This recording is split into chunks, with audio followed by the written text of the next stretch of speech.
오늘 우리에게 허락하신 주님의 말씀 읽겠습니다. 오늘은 요한복음 11장 9절부터 17절까지 되겠습니다. 요한복음 11장 9절부터 17절까지 말씀입니다. 우리 한 절씩 교독합시다. 예수께서 대답하시되 낮이 12시간이 아니냐 사람이 낮에 다니면 이 세상의 빛을 보므로 실족하지 아니하고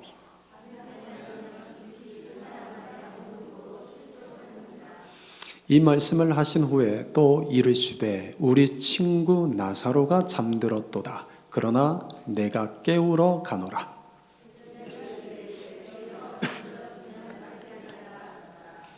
예수는 그의 죽음을 가리켜 말씀하신 것이나 그들은 잠들어 쉬는 것을 가리켜 말씀하신 줄 생각하는지라.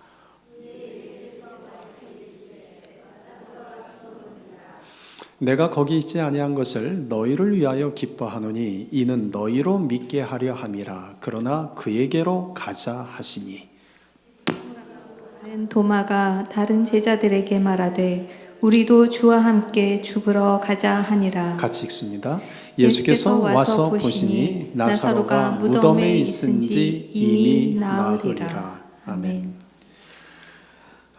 빛이 있으면 낮이라고 부릅니다. 그러나 빛이 없으면 밤이라고 부릅니다.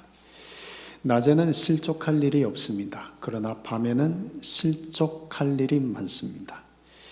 오늘 본문에서 예수님께서는 이렇게 말씀하고 계십니다. 사람이 낮에 다니면 이 세상의 빛을 봄으로 실족하지 아니하고 밤에 다니면 빛이 그 사람 안에 없는 거로 실족하느니라. 이 세상의 빛은 곧 예수님을 가리킵니다. 요한복음 1장 9절에서 예수님을 일컬어 참빛, 곧 세상에 와서 각 사람에게 비추는 빛이라고 말씀하고 있기 때문입니다. 예수님은 세상에 각 사람에게 빛을 비추시는 참 빛으로 오신 분입니다. 그래서 이 세상에 빛이신 예수님을 보고 사는 자, 이 예수님의 빛 안에 살아가는 자는 낮과 같은 인생을 살아갑니다. 그러나 예수님 없이 사는 사람, 예수님의 빛을 보지 않고 살아가는 사람은 밤과 같은 인생을 사는 자에 불과합니다. 세상에 비치신 예수님을 바라보며 그 빛 대신 예수님 안에 걸어가는 자는 실족할 일이 없습니다. 그러나 예수님 없이 예수님을 떠나 예수님의 빛을 등지고 살아가는 사람에게는 실족할 일이 많습니다. 오늘 본문에 나오는 이 실족하다로 번역한 헬라어 단어는 프로스콥토라는 단어입니다. 곁에 가까이에 라는 뜻을 가진 전치사 프로스와 또 가슴을 치다 또는 너무나 슬퍼서 애곡하다 라는 뜻을 가진 동사 콥토의 합성어입니다. 그래서 실족하다 라는 이 단어는 곁에서 가슴을 치게 만들다, 곁에서 나를 너무나 슬프고 애곡하게 만들다 라는 그런 뜻이 실족하다라는 단어에 가진 원뜻입니다. 이를 의역하면 내 가슴을 칠 만큼, 내가 너무나 슬퍼서 애곡할 만큼 후회하게 된다라는 뜻입니다. 빛이신 예수님 안에 살아가는 자는 후회할 일이 없습니다. 그러나 빛이신 예수님 없이 살아가는 자는 후회밖에 없는 인생을 살게 됩니다. 사람은 누구나 인생의 마지막 종착점에 도달하게 됩니다. 사람이 이 땅에 태어나는 순간부터 사실은 인생의 마지막 종착점인 죽음을 향해 걸어가는 존재입니다. 그래서 우리는 사실은 살기 위해서 사는 존재가 아니라 죽기 위해 사는 존재라 해도 틀리지 않습니다. 사람의 인생의 끝은 누구에게나 똑같이 공평하게 죽음으로 끝이 나기 때문입니다. 요즘은 잘 사는 것도 중요하지만 잘 죽는 것도 중요하다라는 생각들이 우리 안에 좀 많아진 것 같아요. 그래서 전에는 웰빙에만 관심이 있었지만 요즘은 웰다잉, 그래서 어떻게 삶을 잘 사느냐도 있지만 어떻게 잘 죽기 위해서 죽음을 준비하느냐에도 사람들이 의외로 관심을 갖습니다.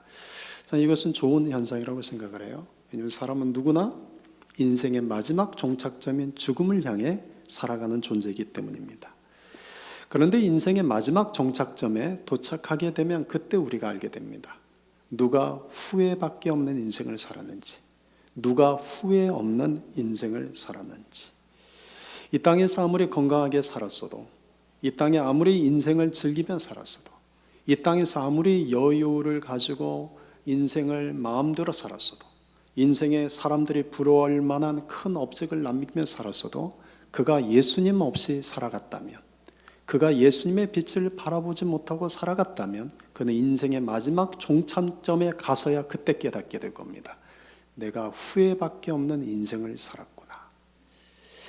그러나 반면 내가 예수님의 빛을 바라보며 예수님을 따라가며 예수님과 동행하며 그분의 말씀을 듣고 순종하며 내 인생에서는 내세울 만한 것도 없고 내 인생엔 늘 언제나 고통과 역경의 연속이요 내 인생에는 늘 힘들고 어려움이 많이 있었다 할지라도 인생의 종착역 앞에 서게 되면 그때 이런 고백을 하게 될 것입니다.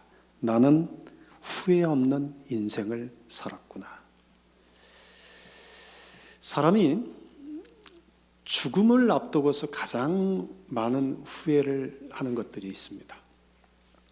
죽음을 앞둔 사람이 가장 많이 하는 후회는 좀 더 사랑하며 살 걸이랍니다. 그런데 사람이 코끝에서 호흡이 끊어지고 난 뒤에 하나님 앞에 서게 되면 가장 많이 무엇을 후회할까요? 그때 이런 후회를 할 것입니다. 좀 더 잘 믿고 살 걸. 그때 좀 더 믿음으로 살아볼 걸. 그때 좀 더 믿음의 욕심을 내볼 걸. 우리는 모두 다 인생의 마지막 종착점에 서게 되면 내가 잘 살았는지, 내가 못 살았는지를 그때 알게 됩니다. 사랑하는 성도 여러분, 우리에게는 아직 남은 인생의 시간이 있습니다. 마지막 아직 우리에겐 남은 인생의 시간이 있습니다. 이 인생의 종착점이 우리에게 다가오기 전에 우리가 더욱더 빛 되신 예수님을 바라보며 믿음으로 살아갈 수 있기를 주님의 이름으로 축원드립니다. 11절 말씀을 같이 읽읍시다. 이 말씀을 하신 후에 또 이르시되 우리 친구 나사로가 잠들었도다. 그러나 내가 깨우러 가노라. 나사로는 이미 죽었습니다. 죽은 지 이제 3일이 지나서 이제 몸에는 점점 부패되어 썩어가기 시작합니다. 장례는 이미 다 치른 뒤였죠. 그런데 지금 예수님은 나사로의 죽음을 일컬어서 잠들었다라고 말씀하십니다.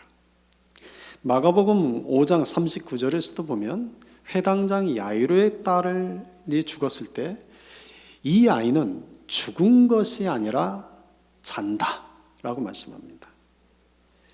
여러분, 죽음은 끝입니다. 그런데 잠은 내일이 있습니다. 죽음은 내일의 희망이 없지만 잠은 내일에 대한 희망이 있습니다. 그래서 우리는 어젯밤에 잤습니다. 어젯밤에 죽은 사람은 오늘 없죠. 죽음은 내일에 대한 희망이 없지만 잠은 내일에 대한 희망이 있습니다.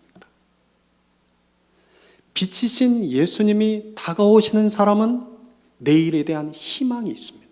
나사로는 이미 죽었습니다. 그런데 죽은 나사로에게 예수님의 생명의 빛이 비추면 그가 다시 살아납니다. 그래서 그는 죽었으나 죽은 것이 아니라 죽었으나 잠든 자라고 말씀합니다. 사람은 살아있을 때만 예수님의 빛이 비치는 것이 아닙니다. 죽어서도 예수님의 빛이 비치는 사람들이 있습니다. 살아있을 때만 예수님의 빛이 유효한 것이 아니라 우리가 죽었어도 예수님의 빛은 언제나 유효합니다.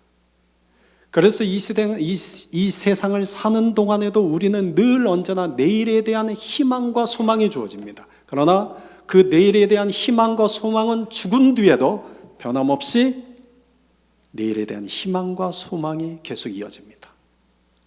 예수님의 빛은 살아있는 자나 죽어있는 자에게나 언제나 똑같이 비추시는 생명의 빛이기 때문입니다. 그런데 그 예수님이 오늘 이렇게 말씀합니다.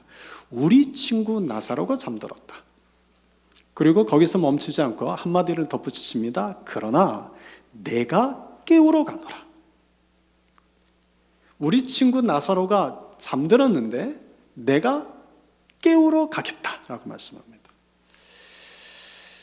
사랑하는 성도 여러분, 예수님 앞에서는 밤이 힘을 잃어버립니다. 예수님 앞에서는 죽음이 두려웠답니다. 그래서 예수님의 빛을 비추시는 곳에는 밤이 낮으로 변하게 되고 예수님의 빛이 비추는 그곳에는 죽음이 생명으로 바뀌게 됩니다. 그런데 그 예수님이 우리 친구 나사로가 잠들었도다. 모두가 다 죽었다고 생각을 했고 이미 몸에는 썩어서 부패한 냄새가 가득한데 예수님은 우리 친구 나사로가 잠들었도다. 그러나 내가 깨우러 간다. 그러나 내가 그를 살리러 간다. 그러나 내가 그에게 내일에 대한 희망과 소망을 주러 간다. 말씀하십니다. 나사로는 예수님이 사랑하시는 자였습니다. 그런데 오늘 본문에서는 나사로를 우리 친구라고 말씀합니다. 예수님이 사랑하시는 자요, 예수님의 친구로 여기시는 그 나사로를 그가 죽었으나 그는 죽은 것이 아니라 잠든 것이요 내가 그를 깨우러 간다. 여러분, 우리는 예수님이 사랑하시는 자들입니다. 그걸 아십니까? 우리는 예수님이 친구라고 너무나도 황송스럽게도 예수님이 우리 같은 자를 친구라고 칭하시는 자들입니다. 여러분들은 세상에서 누구를 친구라고 말씀하십니까? 여러분은 인생에서 내 친구입니다 라고 자신 있게 말할 만한 사람이 얼마나 되십니까? 그런데 예수님은 우리를 사랑하시는 자요 뿐만 아니라 어디 쓰든 우리를 향하여 우리 친구입니다 라고 밝히십니다. 나사로가 죽었지만 내가 그 나사로를 깨우러 가노라고 말씀하신 그 주님이 오늘 우리에게도 내가 사랑하는 자여 우리 친구인 우리를 깨우러 가겠다고 오고 계십니다. 예수님은 2000년 전에 나사로에게만 가신 것이 아니라 오늘 예수님은 오늘 우리에게도 찾아오고 계십니다. 그 예수님이 우리에게 찾아오셔서 우리 인생의 밤을 낮이 되게 하십니다. 우리 인생을 둘러싸는 죽음을 생명으로 바꾸십니다. 소망 없는 우리에게 예수님은 내일에 대한 소망과 희망을 주십니다. 나이가 들어서 뭘 할 수 있겠습니까? 곧 죽음을 앞두고 있는데 내가 무엇을 할 수 있겠습니까? 몸이 병들었는데 무엇을 할 게 있습니까? 가진 것도 없는데 내가 무엇을 할 수 있겠습니까? 여러분, 그런 생각 내려놓으십시오. 오늘 예수님이 우리에게 찾아오셔서 내가 그를 깨우러 가노라. 내가 그를 고치러 가노라. 내가 그에게 내일에 대한 희망과 소망을 주러 가노라. 오늘 주님이 우리에게 이같이 말씀하고 찾아오고 계십니다. 14절, 15절 같이 읽겠습니다. 읽읍시다. 이에 예수께서 밝히 이르시되 나사로가 죽었느니라. 내가 거기 있지 아니한 것을 너희를 위하여 기뻐하노니 이는 너희로 믿게 하려 함이라. 그러나 그에게로 가자 하시니. 여러분, 나사로가 죽었을 때 그 자리에 지금 예수님이 계시지 않은 것이 너희를 위하여 기뻐할 일이다. 그 이유를 너희에게 믿음을 갖게 하기 위해서다 라고 말씀합니다. 여러분, 이 이야기를 들으면 마리아와 마르다 입장에서는 좀 서운함이 있죠. 근데 마리아 마르다는 지금 내 오라비가 죽어가고 있어서 너무나 긴급하고 절박한 상황에 예수님에게 사람을 보냈습니다. 그런데 예수님은 그 소식을 듣고도 무려 이틀이나 그 자리에 요동도 하지 않고 머무셨습니다. 마리아와 마르다의 입장에서는 너무나나 예수님이 필요한 그 절박한 순간에, 예수님이 너무나도 필요한 그 간절한 순간에 예수님은 침묵하셨습니다. 그런데 그렇게 하신 것을 그 이유를 너희에게 기뻐할 일이요 너희에게 믿음을 주기 위해서다라고 말씀합니다. 여러분, 여기서 우리가 예수님이 어떤 분이신지를 깨닫게 됩니다. 예수님은 빠른 문제 해결보다 그 문제를 통하여 우리가 믿음을 갖는 자가 되기를 바라십니다. 사람은 언제나 빠른 문제 해결을 원합니다. 사람은 언제나 빠른 문제가 해결되기를 간구합니다.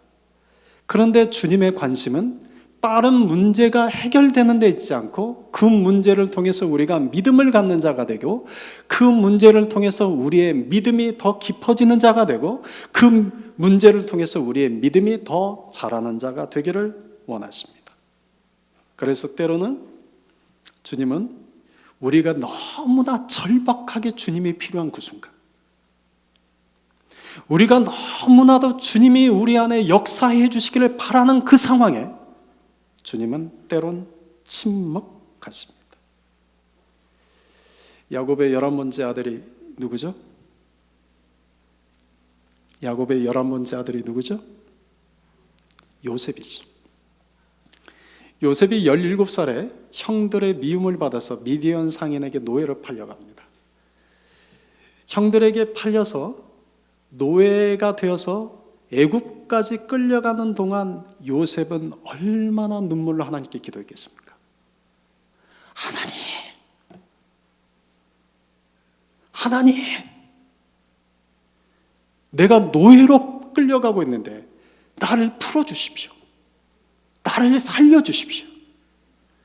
그런데 하나님은 요셉의 가장 절박한 그 순간에 침묵하십니다. 그리고 미디안 상인에게 끌려 애굽에 가서 보디발 장군의 집에 10년을 노예살이를 하게 하십니다. 그런데 성경은 재밌죠? 10년의 노예 생활할 때는 하나님이 그와 함께 하셔서 형통케 하셨다는 겁니다. 요셉에게 정말 절박한 그 순간에는 하나님이 침묵하시더니 다른 일상의 삶 속에서는 하나님이 함께 하셨다는 겁니다. 여자 주인이 요셉을 유혹합니다. 그 유혹을 뿌리친 것 때문에 억울하게 누명을 씌워서 지하 감옥에 갇힙니다. 지하 감옥에 갇힌 요셉이 또 얼마나 하나님께 간절하게 기도했겠습니까? 하나님, 너무 억울합니다. 너무 억울합니다. 이 억울함을 주님이 풀어주십시오. 하나님, 이 지하 감옥에서 나를 건져주십시오.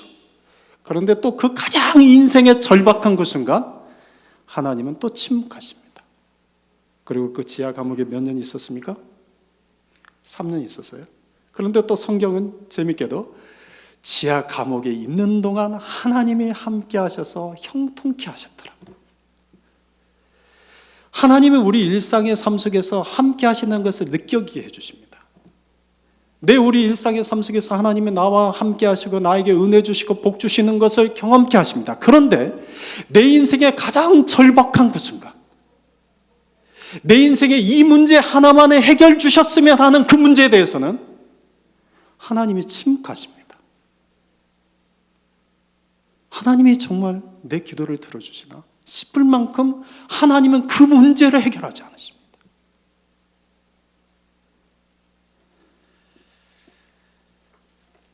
여러분, 우리에게도 이런 일이 있지 않습니까? 우리 일상의 삶 속에서는 잠잠하게 하나님이 나와 함께 하시는 것을 경험합니다. 그런데 하나님께, 하나님, 제발 이 문제 하나만 해결해 주십시오. 제발 하나님, 이 문제 하나만큼은 해결해 주십시오 라고 간절하게 부르짖는 것에 대해서는 침묵하십니다. 요셉은 10년을 노예살이를 했고 3년을 억울하게 감옥살이를 했습니다.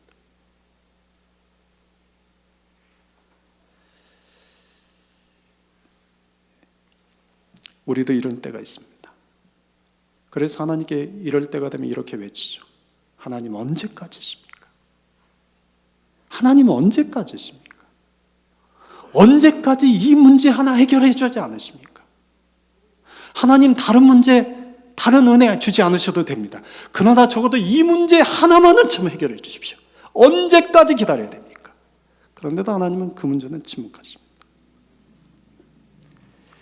누구보다도 인생에 큰 시련을 겪었던 다윗도 하나님께 이와 똑같은 탄식을 했습니다. 시편 13편 1절 2절을 보면 여호와여 어느 때까지니까 나를 영원히 잊으시냐나이까 주의 얼굴을 나에게서 어느 때까지 숨기시겠나이까 나의 영혼이 번민하고 종일토록 마음에 근심하기를 어느 때까지 하리까. 그런데 이 다윗의 간절한 외침에 주님은 또 침묵하십니다. 여러분, 주님이 우리의 그 외침에, 우리의 부르짖음에 외면하시는 것은 아닙니다. 듣지 않는 것은 아닙니다. 주님이 우리를 도와줄 만큼 능력의 손이 짧은 것도 아닙니다. 주님이 우리를 더 이상 사랑하지 않으셔도 아닙니다. 우리에게는 내 인생의 그 문제 하나만 해결되면 다 될 것처럼 여기지만 주님은 그 문제야말로 우리의 믿음을 자라나게 하는 데 있어서 중요하다고 생각하기 때문입니다. 주님은 그 문제를 통해서 우리가 믿음의 뿌리를 깊이 내리기 위해서입니다. 그래서 모든 집안마다, 모든 사람마다 주님 제발 이 한 가지만이라도 들어주십시오 하는 문제거리가 있습니다.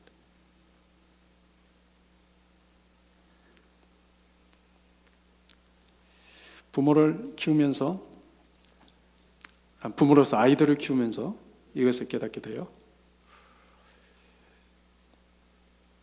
이제 첫 아이가 걸음마를 배울 때였어요. 걸음마를 시키려고 하니까 얘가 자꾸 자리에 앉아요. 주저앉는 거죠. 그러면 그때마다 제가 안아줬죠. 또 하루는 또 걸음마를 연습을 시키는데 아이가 주저앉는 거예요. 그리고 막 우는 거예요. 앙. 무슨 뜻이에요? 빨리 와서 안아달라는 거죠. 그래서 하루는 이제 못 들은 척, 못 본 척 했어요. 그랬더니 그 아이가 앙 울다가 갑자기 일어서대요. 그러지만 아까는 울던 아이가 뒤뚱뒤뚱 걸으며 웃으면서 저한테 달려오더군요. 그때 깨닫게 된 게 이겁니다. 부모는 자식을 위해서 그가 스스로 걸을 때까지 참고 기다려주는 존재입니다. 아이들을 계속 키우면서 똑같은 깨달음을 얻습니다. 부모는 아이들에게 빠른 도움을 주는 존재가 아닙니다. 부모는 그 아이가 스스로 일어나 걸을 때까지 참고 기다려주고 뒤에서 가만히 바라보는 존재입니다. 그리고 정 일어설 수 없을 때 그때 손을 내밀어 주는 겁니다. 하나님이 마찬가지입니다. 하나님, 내 이 문제 하나만큼은 해결해 주십시오. 그럼 내가 더 바랄 것이 없습니다. 하나님, 이거 하나만 해결해 주십시오. 그럼 내가 더 원할 것이 없습니다. 그런데 그 문제는 하나님이 침묵하십니다. 우리가 그 문제를 통해서 믿음으로 일어나 걷게 되기를 바라시기 때문입니다. 그런데 더 놀라운 일이 있어요. 우리가 믿음의 뿌리를 내리기 시작합니다. 우리가 믿음으로 그 시간들을 견뎌내면 결국 주님은 주님의 때에 주님의 방법으로 우리의 그 간구를 들으십니다. 마리아와 마르다는 예수님을 기다리다가 나사로가 죽는 것을 보았습니다. 아니, 오지도 않습니다. 예수님이 좀 늦게 오신다라고 기별도 없으십니다. 오라버니는 죽어서 무덤에 갇혔고 그 몸은 부패해서 냄새가 나기 시작합니다. 그런데 나흘이 지나서야 예수님이 태평하게 그때 오십니다.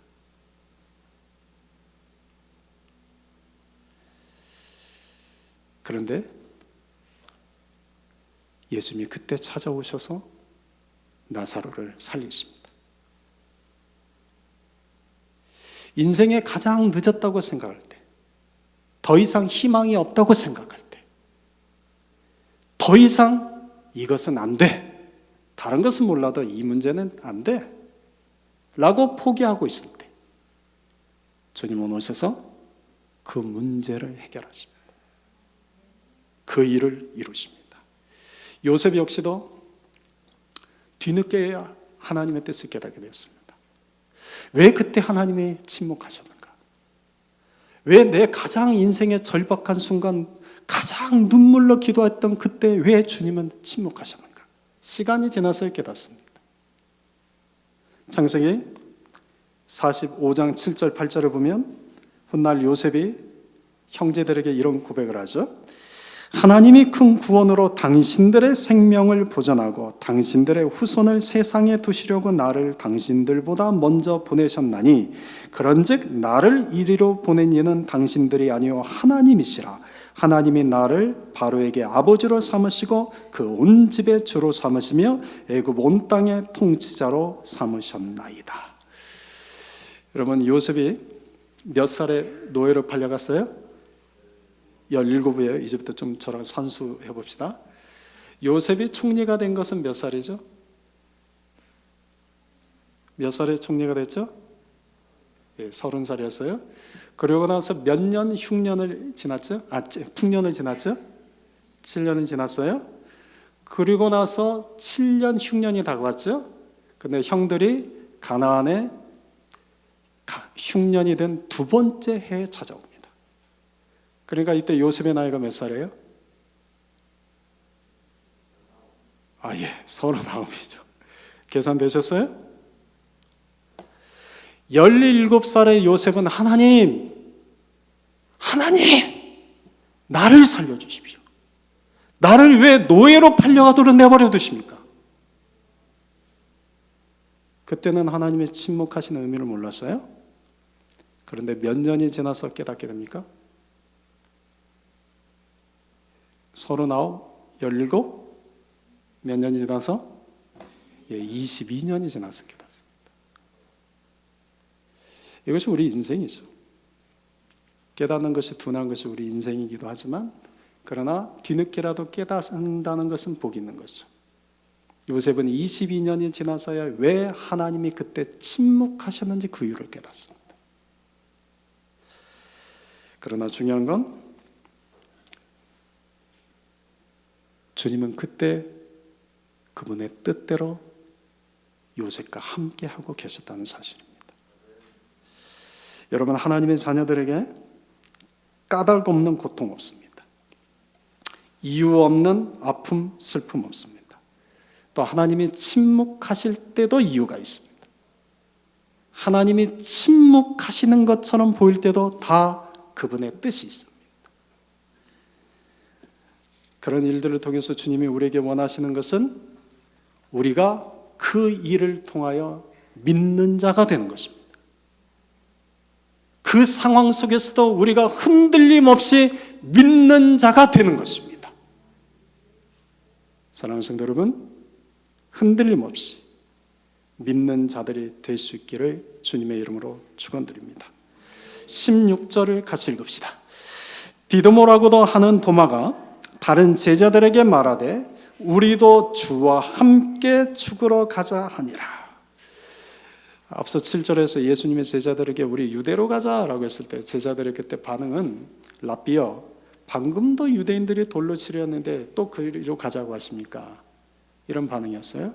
그런데 오늘 예수님이 그러나 내가 깨우러 가노라. 우리 친구 나사로가 잠들었는데 그러나 내가 깨우러 가노라 하자 도마가 제자들에게, 다른 동료 제자들에게 이같이 말합니다.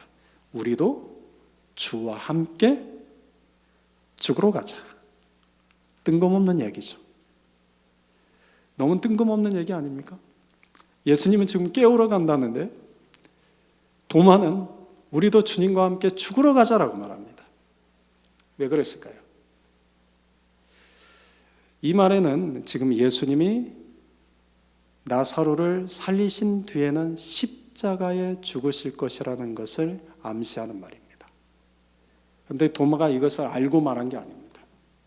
마치 가이사랴 빌립보에서 베드로가 예수님을 일컬어서 주는 그리스도시요 살아계신 하나님의 아들이십니다라고 고백한 것은 그가 진정 그렇게 생각해서가 아니라 성령이 그로 하여금 그런 고백을 하게 하신 것처럼, 똑같이 도마 역시도 우리가 주와 함께 죽으러 가자, 주님은 유다에 지금 죽으러 가신다, 이 말을 하는 것은 성령이 그로 하여금 그 고백을 하게 한 겁니다. 그래서 예수님은 이제 나사로를 살리신 뒤에 이제 십자가를 향하여 걸어가십니다. 그리고 십자가에서 예수님은 죽으십니다. 그리고 우리가 주와 함께 죽으러 가자고 했던 도마도 인도에 가서 순교자가 됩니다. 그리고 다른 제자들도 사방에 흩어져서, 전 세계에 흩어져서 순교자가 됩니다. 우리가 주와 함께 죽으러 가자, 그 말대로 걸어가는 인생들이 됩니다. 근데 17절입니다. 같이 읽읍시다. 예수께서 와서 보시니 나사로가 무덤에 있은지 이미 나으리라. 여러분 16절까지는 예수님이 계신 곳이 베레아 지방입니다. 베레야입니다. 베레야입니다. 이것은 세례 요한에게 첫 세례를 받았던 곳이라고 말씀드렸었죠. 그리고 17절부터 예수님이 계신 곳은 이제 베다니 지역입니다. 베레아 지방에서 베다니까지는 지난주에 말씀드리기를 제가 하루길이라고 말씀드렸죠. 꼬박 30km, 하루가 걸리는 길입니다. 그런데 오늘 본문에 보면 예수님께서 베레아 지방에서 베다니 지역까지 꼬박 하루길을 걸어오셨는데 성경 어디에도 예수님이 피곤하셨다라는 단서가 보일 만한 것이 보이지 않습니다. 요한복음 4장 6절에서는 예수님께서 갈릴리 요단강에서 세례 요한에게서 처음 세례를 받고 고향 갈릴리를 가시다가 중간에 사마리아 수가성이라는 것을 들으시게 됩니다. 그런데 요한복음 4장 6절에 이렇게 기록하고 있습니다. 예수께서 길 가시다가 피곤하여 우물 곁에 그대로 앉으신 때가 6시쯤 되었더라. 그러니까 낮 12시쯤 되었다, 그런 말입니다. 예수님께서 아침에 요단강을 떠나서 갈릴리 수가성에 한 반나절 걸어오셨는데 그때는 너무나 피곤해서 우물 곁에 앉으셨다, 그런 뜻입니다. 그런데 11장에서는 예수님이 베레아 지방에서 베다니까지 꼬박 하루길을 걸어오셨습니다.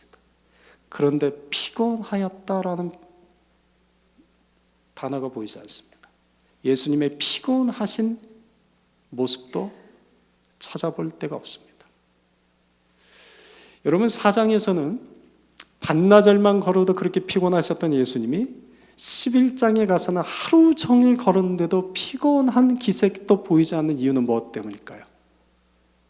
왜 그럴까요? 건강이 더 좋아지셔서 그럴까요? 여러분 예수님은 영혼을 살리러 가기 때문입니다.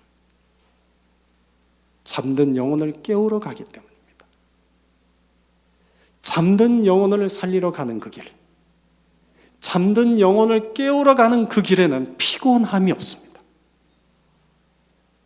성령이 함께 하시기 때문입니다.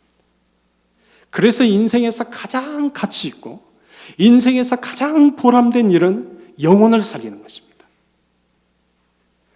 영혼을 깨우는 것입니다. 피곤한 줄을 모릅니다. 성령이 함께 하시기 때문입니다. 그런데 17절에서 예수께서 그 베다니까지 오셔서 뭐라고 되어 있습니까? 예수께서 와서 보시니. 와서 보시니. 여러분, 예수님 베다니 와서 보시니까 그 상황은 어떤 상황입니까? 이미 나사로는 죽어서 시체가 부패해서 냄새가 나는 상황이요. 마리아와 마르다의 집은 말 그대로 초상집입니다. 더 이상 이제 소망도 없습니다. 희망도 없습니다. 19절에 보는 것처럼 많은 유대인들이 나사로의 집에 몰려와서 지금 마리아와 마르다를 위문하고 있는 그런 상황입니다. 그런데 예수님께서 와서 보시니, 여러분 17절에 예수님께서 와서 보시자 이제 이때부터 예수님의 새 역사가 시작됩니다. 와서 보시니 이때부터 예수님이 마리아와 마르다의 집에 생명의 역사를 행하기 시작하십니다. 죽은 나사로가 살아납니다. 마리아와 마르다의 슬픔을 기쁨으로 바꾸십니다. 밤이 낮이 되게 합니다. 죽음의 권세를 깨뜨리시고 생명의 은혜가 가득하게 합니다. 그러나 내가 깨우러 가노라고 말씀하신 예수님이 와서 보실 때 이루어진 일입니다. 여러분, 예수님이 나사로의 집에 와서 보셨어요? 예수님은 당연히 우리에게도 와서 보시지 않겠습니까? 그러지 않을까요? 예수님도 우리에게 와서 보시겠죠? 그런데 언제 와서 보실까요? 언제 와서 보실까요? 3절로 다시 돌아봅시다. 3절에 보면 이렇게 기록되어 있어요. 이에 그 누이들이 예수께 사람을 보내어 이르되 주여 보시옵소서, 사랑하신 자가 병들었나이다. 한마디로 기도입니다. 하나님께 기도하는 것입니다. 여러분, 우리가 하나님께 기도하는 것을 그때는 하나님의 침묵하시는 것처럼 보일 때 있습니다. 우리가 기도한 것에 대해서 하나님이 못 들은 것처럼 보일 때가 있습니다. 그렇지만 여러분, 예수님은 종국에는 그 기도를 들으십니다. 우리가 생각할 때는 예수님이 침묵하시는 것처럼 보이고, 우리가 생각할 때는 예수님이 내 기도를 안 듣는 것처럼 보이지만, 예수님은 언젠가는 그분의 때, 그분의 방법으로 우리의 기도에 응답하십니다. 그래서 중요한 것은 우리가 기도를 멈추지 말아야 됩니다. 기도하다 보면 우리가 낙심을 하게 되고, 기도하다 보면 우리가 포기하게 되는 것은 예수님의 내 기도를 침묵하시는 것처럼 여겨지고, 예수님의 내 기도를 안 듣는 것처럼 여겨지기 때문이죠. 누가복음 18장 1절에서 그래서 예수님이 이같이 말씀하셨습니다. 항상 기도하고 낙심하지 말아야 할 것을 비유로 말씀하시니라. 항상 기도하고 낙심하지 말 것을 비유로 말씀하시니라. 우리가 잘 아는 조지 뮬러 목사님이 있죠. 이분이 5만 번 기도응답을 받았다고 하잖아요. 그러니까 기자가 찾아가서 물었대요. 목사님, 도대체 목사님은 어떻게 5만 번 기도응답을 받으셨습니까? 그 비결이 뭡니까? 그러니까 조지 뮬러 목사님이 딱 한마디 하시대요. 뭐라고 하시냐면, 하나님께서 응답하실 때까지 기도하면 됩니다.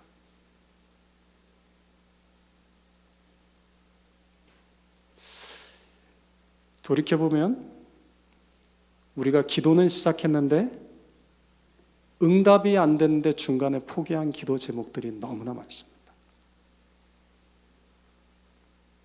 끝까지 그걸 위해서 기도하지 않고 낙심되거나 실족하게 되거나 하나님이 침묵하신 것처럼 느껴질 때